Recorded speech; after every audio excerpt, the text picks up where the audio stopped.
pagkukulang at kasalanan sa iyo, Panginoon.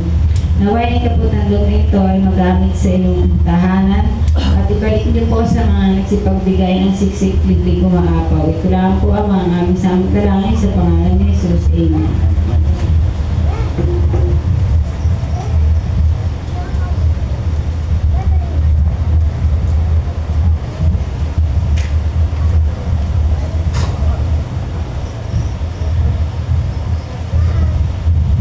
Mga kapatid, magsitayo po tayong lahat at tayo po ay ating pong babasahin susing talata sa mensahe ng Panginoon. Natatagpuan po sa Lucas, Kapitulo 12, mula talatang 35, tuloy po ng Kapitulo 13, talatang 21. Ito po ang sinasabi: "Umanda kayo sa paglilingkod at paliwanagin ang inyong mga iwan. Tumulad kayo sa mga taong naghihintay sa pagbabalik ng kanilang Panginoon mula sa kasalan upang pagbabalik nito, pagkatok ay agad nila siyang pagbubuksan. Pinagpala ang mga lingkod na madarat ng nagbabantay hanggang sa pagdating ng kanilang Panginoon. Tandaan ninyo, magbibihis siya upang maglingkod. Siya ay pauupuin niya sa pagkainan at sila ay kanyang paglilingkuran. Pinagpala ang mga lingkod na matatagpuan ng Panginoon na handa sa kanyang pagdating, hating gabi man o madaling araw." Purihin po ang Panginoon sa pagkabasa ng kanyang banal. Ngayon mga kapatid, handa na po ang ating puso at isipan para sa pagdinig ng salita ng Panginoon. Amen. Ngayon po ay tawagin natin ang ating manggagawa, ang ating pastor. Wala po iba ang si Pastor Arnel Ventura Roque. Salamat po ating kapatid, ating kumparing tunay, Pastor Emre. Hallelujah, hallelujah, Lord Jesus Christ, amen. Okay, pabalita po muna. Ang ating po mga dalawang estudyante sa pastoral study ay nagpapatuloy at si Pastor, pwede talagang maging pastora sila, no? Kung mabubuo nila yung church mission. Apat ang Bible study o 5 ni Kapag na Sonia ng Sunday afternoon. Pag yun ay siguro pagdating ng budget ko, makakloringan na yung Amihan Mission Church, pwede na sila doon para hindi na bago sa ating church service na. So talagang pastora siya doon. At ang kapatid na Archie ay may isang Bible study. Kung dadagdagan niya ito, pwede rin siyang bumuo ng sarili, no? Pero as of na nasa Adolade, dito lang din naman dadalhin. At dahil kumakapal tayo, no? Ay may mission siya na humanap ng mas malaking lugar natin dito sa Adolade. Kung gusto niya siya na dadalhin ng Panginoon sa ibang lugar para magbukas ng gawain, ay pwede rin, no? Pag-pray natin siya na siya ay gagabayan lagi ng ating Lord. Ang BCMC prayer meeting po natin every Wednesday, 6:30 ay suportahan po natin kapag ito nagpapatuloy at marami pong himalang ginagawa ng Diyos. Ang BCMC Amihan Mission Service ay yun nga, nagkaroon ng bunga. Ang tinik naman na prayer partner fellowship na gaganapin sa August 17, Lunes, alas 5 ng hapon sa lumang bahay, Bagdipwete, Cabaton City, kung saan ay pinapadala natin doon ang mag-asawang Sonia. Sila pong mag-asawa. Mga kapatid, sa binasa ng ating kapatid na Pastor Emre ay humanda kayo sa paglilingkod. Ibig sabihin, papasok dito, papansin nyo, laging papasukan ito ng 5 tanong yung PWS, no? Ibig sabihin, bibigyan ko siya ng ibig sabihin, ano? Palagyan natin ang ibig sabihin na ang gusto pala ng Diyos tayo lahat ay maglingkod. Sino po rito ang gusto maglingkod? Sino po rito yung ayaw? Lahat po gusto. Lahat naman gusto maglingkod at lahat ay naghihintay ng padala ng Diyos na ng buhay. Ang problema lang sa atin, karamihan sa atin, hindi pa tayo naniniwala na yung pinapadala na sa atin ay siya na yung pinadala ng Diyos. Pero yung taong pinili ng Diyos na matagal na naghihintay, isang katok mo lang niya pagka pinadala ang Diyos sa aming buhay, pagbubuksan ka. Imagine, sa karanasan namin ng mga bagong nagpastor ay wala kaming kilala sa isang lugar. Kumatok kami para magkaroon ng gawain, agad kaming pinagbuksan. Ibig sabihin, yung mga tao na sa paligid na yan ay naghihintay. May hinihintay, nakakatok sa kanila ng pwede ba tayong magkaroon ng Bible study.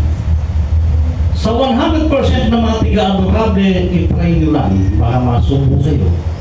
Sa 10 tatanungin ninyo, baka may 3, 4, 5 na pumayag na magkaroon ng Bible study sa kanilang bahay. Lalo na yung mga may matatanda, yung mga mahihina, ay hindi madaling, hindi mahirap na i-open sa kanila ang paglilingkod sa Diyos. Kaya nga humanda tayo sa paglilingkod sapagkat ito ang gusto ng Diyos.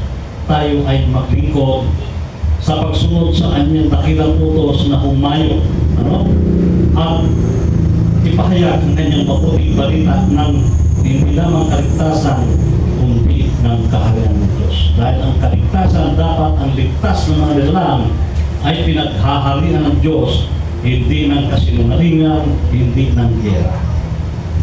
Kapag pinagharian tayo ng Diyos, walang away, walang hindi pagkakasunduan sapagkat pinaghaharian ng Diyos.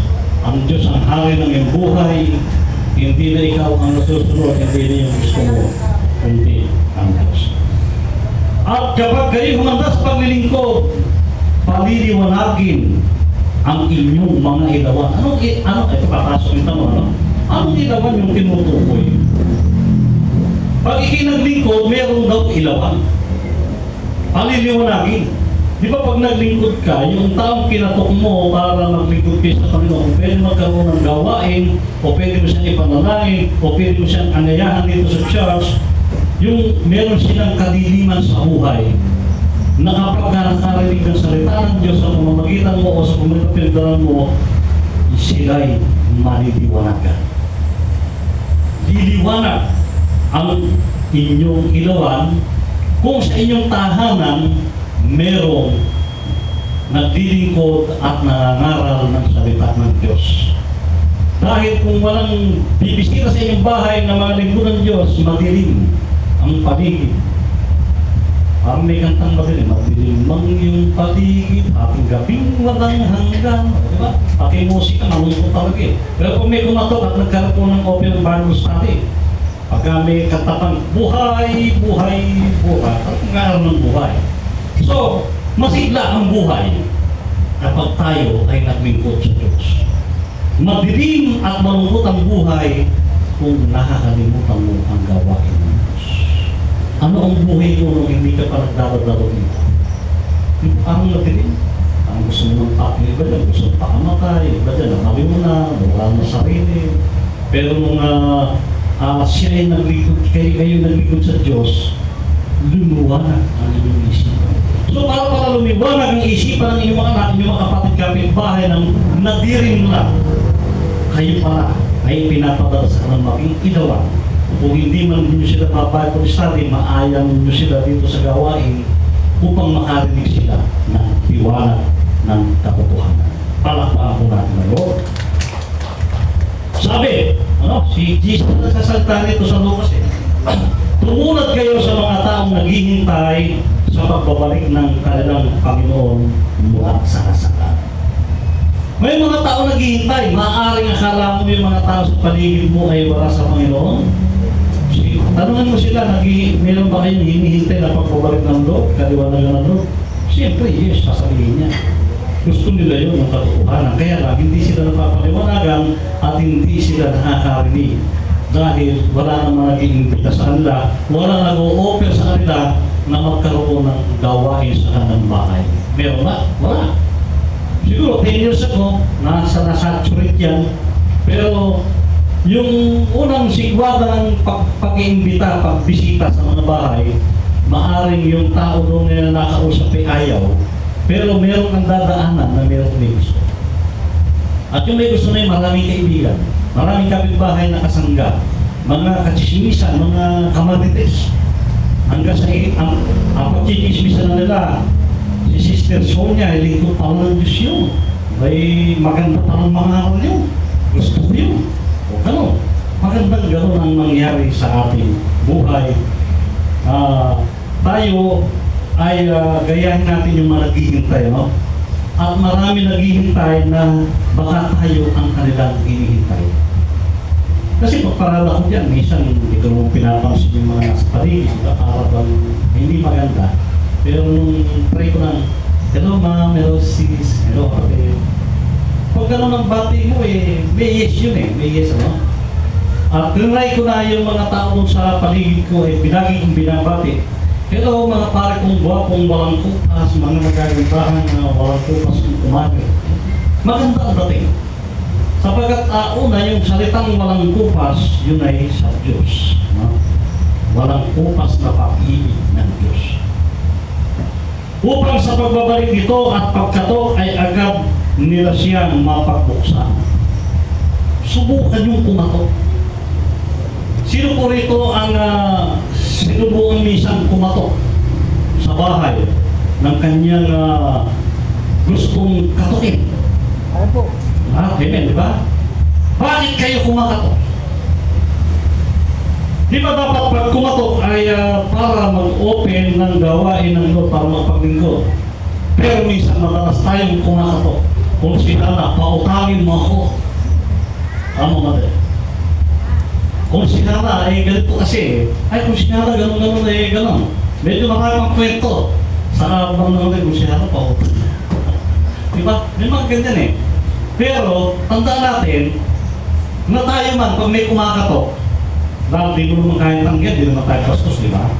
Pinagkakapit pa nga kung i-open mo mas sa pagkatuloy, pwede pa tayo magkaroon ng panalanginan o Bible study. Tulad ng ginawa ng kapatid na Archie, kinatok niya yung kanyang tito. Hindi siya pinahindihan. Kaya ayaw nga pumunta dito, kamisan-misan po, punta na. Di ba? Kaya katukin mo lahat. Lahat ng makita mo dyan, katukin mo. Kung pwede magkaroon ng Bible study, kahit sa bahay na Sister Merta, katukin mo. Kasi baka ikaw lang hinihintay doon ng kanyang mga anak ay panalangin ng kanyang asawang may sakit. Lalo silang pangpalain. So, katukin mo lahat. Pag di mo na kaya, magpasama ka na dyan sa ibang pwedeng kasama. Pinagpala ang mga lingkod na madarat ng nagbabantay. Yung papasukan na namin tinatawag to. Paano magbabantay? Ang pagbabantay ng mga lingkod ng Diyos ay hindi sila tumitigil sa pagganap sa anong tungkulin na magkaroon lagi ng gawain, walang patid na panalanginan, walang patid na pag-aaral ng salita ng Diyos. Yun ay pagbabantay sa muling pagparito ng ating Panginoon. Umatat ng kanyang ang hawak mo, Biblia, nangangaral ka, lumindol, nagraptyo, sure ka kapatid, sa langit ka pupunta. Yun ang kulang. Yung maging bantay tayo kasi mahirap naman yung hindi tayo nagbabantay, nagraptyo na pala, naiwan na tayo. Mahirap. Ang kakaroon ng pupunta ng ulo para lang gawin maligtas. Kailangan tanggapin mo yung kanang 666 para ikaw ay hindi pupunta ng ulo. Pag hindi mo tinanggap, pukot ulo, punta ka naman ng langit. Nawalang ulo. Hindi ba yun? Sa langit, buo ka rin pala doon. Kaya nga mga kapatid, hanggang sa pagdating ng kanilang Panginoon. Pag sinabing ang katagang hanggang sa pagdating ng kanilang Panginoon, lagi mo ito ng tanong.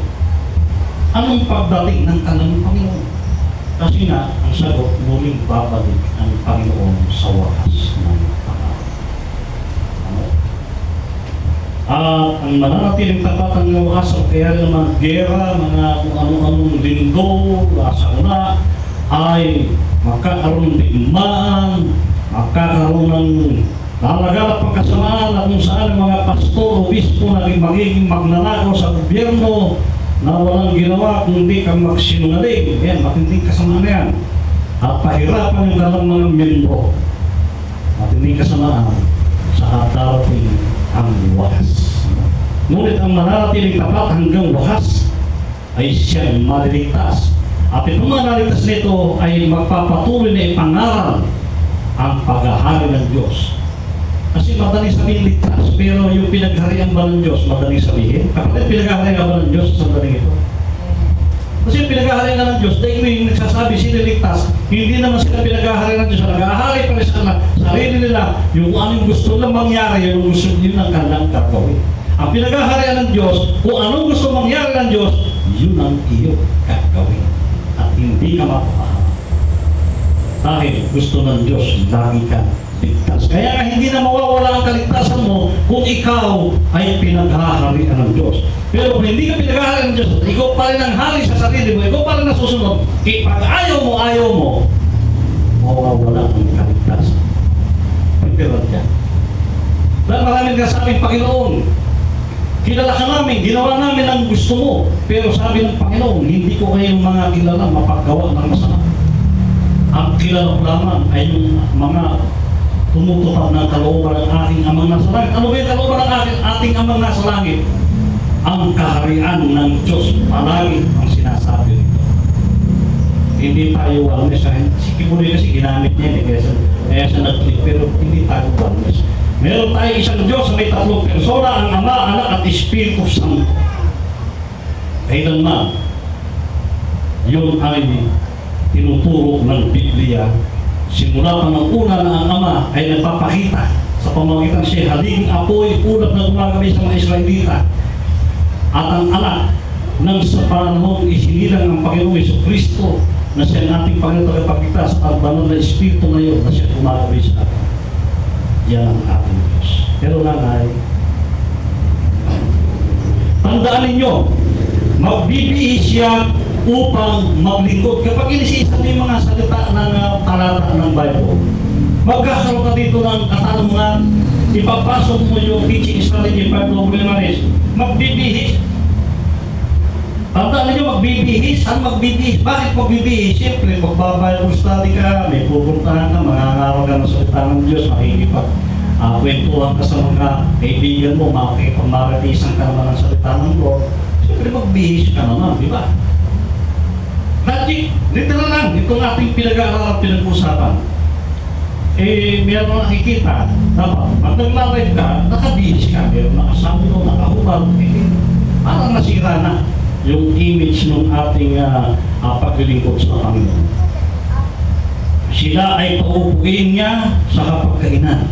Totoo mo kapatid, kapag kumatok ka sa mga bahay at inoper mo ang salita ng Panginoon, inalok mo sila ng Bible study, inalok mo sila ng panalangin, karamihan, lahat ng magbubukas sa iyo, pauupuin ka. At pati sa hapagkainan, makakainin ka. Kasi baka sila pinapadala ng Diyos na puntahan mo para maranasan mo yung biyaya ng Diyos nasa kanang buhay. Na kahit sila mahirap, walang makain, kahit isang manok, papatayin pa para pakain sa mo. Yun, may mga ganyan. Punta sa mga kailangamuhan, sa Isabela, sa Aurora, talagang mahal na mahal yung mga taga-kapatagam. At sila'y kanyang paglilingkuran. Paghahain ka. Di mo masarap yun? Kesa naman ayaw mong gawin, nandiyan sa bahay, puro problema, puro sakit ng ulo. Maglibot ka kapatid. Maglibot ka sa mga gusto mong libutin. O, ano ba natin? Kaya ako naparito baka pwede kong panalangin problema ninyo. Sino may ayaw nung? Ay, ganun ba? Kakanda naman pala, papanalangin yung problema namin. Dapat po kung magkapila ka naman, may litsyo dito naman ang hari. Pag puro mga litsyo kakainin mo, masipag ka kasi maraming litsyo. 5 bahay, 5 litsyo. Baka di ka na umabot ng buhay dito. Sa kayo ba? Kaya yung kasipagan sa paglilingkod sa Diyos, kayamanan, at meron pang mabibisita ha, na bless kayo sa pagbisita mo, sa dami ng binisita mo, buong barangay. Ganun sa siksikan matanda yung sino may pastor, binibisita mo buong barangay kasi, UNC. Hindi nawawala ng paipit, pastor. Lagi ko sa'yo, ako. Hirap ko, dami. Ba't gano'n lang, no? Pag di mo natin lang magagalit, magtatampo, pagkat ka lang kasi utot din naman sa mga Espiritu Santo na magbibigay. Kaya nga, pag dinalaw kayo ng maligod ng Diyos,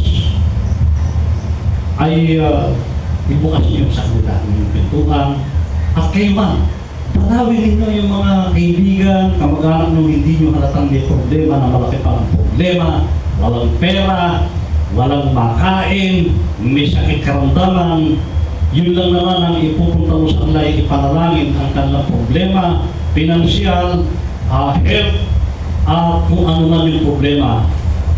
At ito, kung talagang pagpapalay ka lang, ha? Binisita mo, wala kang pera din, alam mo siya ng pera problema nila. O hindi maya-maya habang pinapanalangin mo nagbuklat ng Bible, yung naghanap ng Bible yung kapatid mo, yung binibinisita mo. Doon sa Bible niya, may nakikita pa lang 1,000. May ganun may nakikitang pera. Kaya nga, lahat ng pagpupunta ka doon, may nangyayaring himala, ginagabayan ka talaga ng Panginoon. Nangyayari yan. Wala akong kapera-pera, may tumalaw na pasko. Di ba na ako pasko mo? Hagilap ako ng pambili mo ng kape. Kaya pag hagilap mo, nakakita, 500 din siya sa gilid.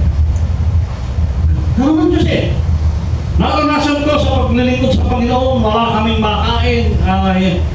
Gusto kong maglingkod pero hirap kami Alam ang trabaho. Gusto ko pakain ng lechon malong pamilya ko. Wala, kanin lang. Asa kapag kainan kami, maya-maya bumagsak ang lechon malong. Pinukwento sa akin nung pastor na may ganun hindi ko nga niniwala Pero nung sa akin nangyari, bumagsak ang lechon malong doon sa ship na sa plato. Kapag kailan pagtingnan, nakatanaw kay pusa. Nakatanaw yung pusa. Naiintindihan ng pusa kung may problema kasi pagkain. Maya-maya pag-uwi ko sa bahay, may pinipilitong tilapia yung aking misis. Saan galing yan? Tangay ng pusa. Wala kami unang maga-maga. Bumaha. Makita ko sa gawin, may tumatalong-talong malaking tilapia. Alam talaga maulang talaga mahirap buhay. May nasa lubong aso, may tangay na pritong bangos. Nung makita ko, biniting ha? Hindi ko binabawan.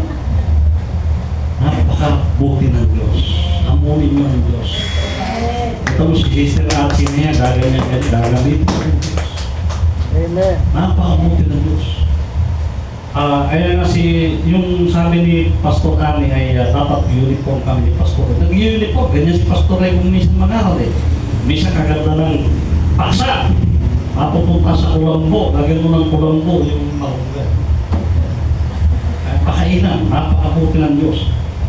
Pinagpala ang mga lingkod na matatagpuan ng Panginoon na handa sa kanyang pagdating hating gabi man o madaling araw. Huwag kayong tumigil sa pagbisita sa inyong mga kaibigan, kamag-anak na nangangailangan ng panalangin, nangangailangan ng pakipag-Bible study nyo. Itry nyo, sa 10 kakatukin ninyo, sa 10 opera ninyo, may 3-4 gusto. Ay mga, at huwag kayong mag-alala. Pag meron kayo niyan at nababalitaan namin ni Pastor Emre, pagpepre namin na kayo ay masuporta. Na hindi lamang tuyo ang inyong magiging ayuda. Susunod yan, basa na. Kaya nga, napakabuti ng Diyos. Mga kapatid, kaya rin natin gawain, mayroon niya tatang tanghalian, At bago kayo umuwi, may ibibigay sa inyo si Pastor Emre. Malakpan natin ito, tayo lahat ay yumuko, tumigit, manarangin. Nakita namin Diyos sa mga pangyarihan sa lahat. Salamat nga po, Father God in heaven, sa kaalaman na kami pala na yung mga lingkod ay matagal nang hinihintay ng aming mga kaibigan, mahal sa buhay, nakatukin na kanilang bahay. At sila, Panginoon, ay nakahandang kami ay tangkiligin, Panginoon. Salamat, Panginoon, na meron niya 10 kinakatok, 4 doon ay pumapayag na magkaroon ng iyong gawain. Panginoon, pahintulutan mo, gabayin mo kami na maglampanan namin ang bagay nito upang sa pagdating, ginagawa namin ang iyong kalooban, hindi ang aming kalooban. Pagpalain mo, Panginoon, ang aming mga kapatid na nandito, wala dito, sa mga nanonood, Panginoon, na patuloy mo pagkalooban ng maayos na kabuhay, siksik, hindi umaapaw at ang labis na biyaya aming pagsasalusuhan. Ang mga may sakit karamdaman, Panginoon, patuloy namin ilalapit sa iyo. Iminamalik luhok, Panginoon, patuloy mo silang paginhawahin. Pagalingin, hindi man bigla ang Panginoon, sila ay yung gagamitin sa iyong banal na orasan. Alam namin, Panginoon, na pwede silang humayo, pwede silang tumayo, at lumatok sa ibang bahay upang makipagpanalanginan at ang dakilang himala na ginagawa sa buhay ng iyong mga likod kung paano nagaganap, Panginoon, ang mga imposibleng bagay na hindi kaya ipaliwanag ng siyensya, Panginoon, ay aming masaksihan. Patuloy ng pagpalain ang bawat pamilya namin, ang Pastor Elmoy, ang kapatid na konsyara Minak, ang bawat pamilya nandito, Panginoon. Ang lahat naman sa buhay, mga kaibigan, kahilala, Panginoon, na magkaroon kami ng uhaw na sila ay dalawin at anukin ng iyong napakasarap na salita at panalangin. Panginoon, kami pasamantala maghiwalay na dalang iyong katwiran upang sa aming muling pag-uwi, pagbabalik sa gawain ito, kami ay patuloy mo gagamit. Tayo po lahat ito ngayon at magpatuloy sa panalangin. Panginoon, pagkaloob mo sa mga anak mo na nandito, ang kalakasan, kagalingan, karunungan, talentong pisikal, espiritu at mumula sa iyo. Patuloy, Panginoon, bigyan ng karunungan, kaalaman, talentong pisikal, espiritu ang bawat isa at ang lakas ng loob at taong, Panginoon, maharapi ang katotohanan na kami ay kailangan umayo saan nung kami pumaroon, uunahin namin ang aming mahal sa buhay, kamag-anak at kaibigan, hindi namin sila lalapasan. Ito po aming samot dalangin. Patuloy salamat sa matamis sa pangalan ng Panginoon Hesus. Sa biyaya ng Diyos ng kaligtasan na nagdahil sa pagtubo sa ating kasalanan sa krus ng Kalbaryo na ginawa sa kalooban ng Ama na nagpapako ang ating Panginoon Jesucristo at sa pakigabay ng banal na Espiritu Santo ay ating lahat mula ngayon at magpakailanman sa ngalan ng Ama, ng Anak at ng Espiritu Santo. Amen. Amen. Amen. Magkamayan po tayo bilang kapatid sa Panginoon at mamaya na di-dispute siguro.